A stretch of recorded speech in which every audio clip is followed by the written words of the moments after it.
Time for our greetings from the Garden State segment with Mike Ham this morning on Jersey Magazine. And Mike, you're telling us this week about a really cool musical act, Emerson Woolf and the Wishbones. Tell us about her and the band. Yeah, so Emerson Woolf and the Wishbones, we actually had Emerson over to the home studio a couple weeks ago to record this episode, and they are a band.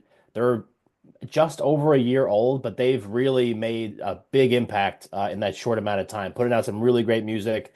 I know right now they're doing a little tour through South Carolina. They're actually playing Jersey Fest for us in May at White Eagle Hall in Jersey City. They've really, you know, popped in terms of just kind of like popularity from that, Asbury Park area. Just like a really cool sound. Emerson's voice is incredible. The songwriting and the storytelling is one of the things that I really like. So I'm a big Emerson Wolf and the Wishbones fan. Yeah, her voice and her songwriting ability to be able to tell stories are the two things that struck me the most, Mike. Yeah. Yeah, I mean, listen, it's definitely folky, I guess, but that is, kind of a vibe of folk is the idea to convey stories. But I love just how she's worked things out and put together this band. I saw them play live for the first time down at the Wowie event in Asbury Park back at the end of December. And that was my first time seeing them live. And we had been listening to them for a while, like Jersey Baby and Not a Good Woman are some songs that Chrissy and I like. And but watching them live, I remember I texted Chrissy, I was like, this holds up for sure. Like it wasn't, all recorded and whatever. It's just like you get really into it. The band's incredible, and she's super talented. It's kind of hard to lump them into one area. You mentioned kind of a folky thing, and there's definitely that in there. Yeah. There's an Americana feel, there's a real hardcore country feel to it, and even so much punk in the way like Violent Femmes were punk with that acoustic guitar that was Yeah. such a big part of their sound. Yeah, I mean that's what makes them unique. And you and I have talked about on this segment a bunch like an Asbury Park sound. And I don't really know if there is one, but this is a band that Emerson's not from that area. She's not even from New Jersey technically, but she kind of bounced around that eventually settled in Asbury Park. But now that she has this band, they are definitely one of the driving forces of that Asbury Park sound down there. You may have had this guy on in the past on an episode of Greetings from the Garden State, Mike. Bob Macon. I don't know if you're familiar with Bob. He's been a I don't think journalist so. who's covered New Jersey music forever. Okay. And he named Emerson Wolf and the Wishbones the Macon Waves, play on his name, Macon Waves Best New Artist of 2023. And then their 8-song EP that just came out recently. Bob Macon named them the Macon Waves Top 10 Jersey indie albums for 2024. So he's really high on them. And he, by the way, would be a great guest for you. Sure. Yeah. I mean, we'll definitely have to look them up. But yeah, I remember when we booked Surfing for Daisy for the first Jersey Fest, Surfing for Daisy and Emerson basically started around the same time. And we kind of caught Surfing for Daisy before they caught fire last year. And Emerson was kind of riding that same wave. So there's definitely two bands that are very, in my opinion, two of the top, indie bands in Jersey right now. But like I started playing around with producing some music and stuff. And she brought her guitar and I was like, this is a perfect time for me to learn how to do this. And she recorded a corner store hymn, which you can see on YouTube on our Radio Garden State YouTube channel, acoustically and put it together, put the video together. And it was just really cool and just kind of like a cool way to connect with a band and a artist that is really making some waves, as you said, in New Jersey. So definitely someone to look out for, Emerson Wolf and the Wishbones. And you can check that out this coming week on greetingsfromthegardenstate.com. For our listeners who are watching this on video on YouTube, you noted before we came on the air that I actually have a little bit of color in my face as opposed to the fair Irish skin complexion that I'm so noted for. And that's because I spent a few days this past week down in Fort Myers, Florida at Red Sox spring training. Had a chance to watch Pedro Martinez work with some of the young pitchers.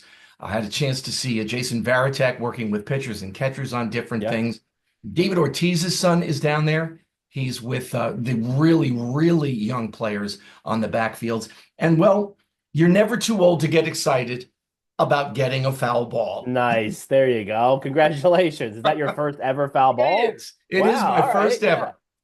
And it came off one of the backfields, and it basically, Mike, it was some of the really young pitchers throwing live BP to Yeah. players like David Ortiz and some of the really young up and coming prospects. So it just happened to be a foul ball. It wasn't even a game used ball, but it's a official minor league ball, and it's signed by the commissioner, Rob Manfred. So There you go. pretty Put it in cool. a case, put it on the shelf. You'll have Definitely. a new background item for Yeah, your there you set. go. I'll put it up here behind Jersey Yeah. Magazine sign. And one of the things that I noticed, and we talk baseball off and on here on this segment, is watching how, first of all, it's all really scripted out, Yeah. like to the last second. And there's a sense of urgency on the players. You can tell they're working hard. Nobody's dogging it, but it's so relaxed. Yeah. It's You think of effortless. that at the Yeah. youth and the high school level, you're saying nobody walks on the baseball field. Why are you walking during practices? And you're just watching this, and they have to be at the next stop within a certain amount of time because it's all scripted down to the final minutes Yeah. of how they do it. But it was really interesting to see it from that standpoint because, with the exception of maybe the 8 starters plus the DH, and you know who the starting pitchers are pretty much going to be, and a Yeah. couple of guys in the bullpen. Everybody's trying to get to the next level. Yeah. Everybody, So Yeah. there's definitely that sense of urgency, but the relaxed nature of it really struck me. Yeah, I mean, those guys are just on a different planet than most of us that tried to play this game for as long as we could. And I remember when I was coaching at TCNJ, we went down and we would go down into Winter Haven every year. And I remember the Tigers facility was right down the street. And that was when Jim Leland was the manager. The Tigers had Miguel Cabrera and Austin Jackson, and all these guys. And quick story if I have time. Sure. We would do I mean, this is kind of like pulling the curtain back, but we would do bed checks, and then me and one of the other assistants would do the 2-for-1 Coors Lights at at the Applebee's, which is right next door to our hotel.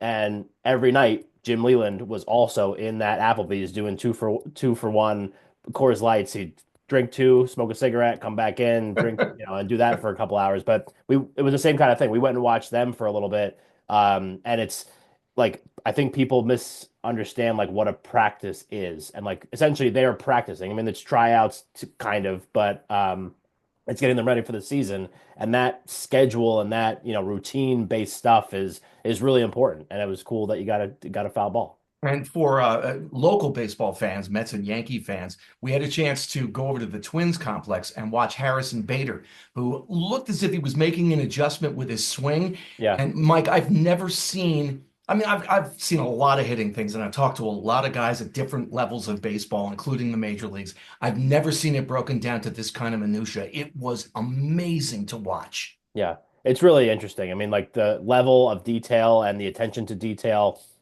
And that's why they're professional. That's why they do it on a professional level, because they're not, spending their nights in Applebee's having 2-for-1 Coors Lights maybe. But it's really interesting to watch and really fun and really get to understand like how the game operates. So check out Emerson Woolf and the Wishbones this week on greetingsfromthegardenestate.com. And you and I are definitely going to talk more baseball, Mike. Thank you. Absolutely. Thanks, Jim.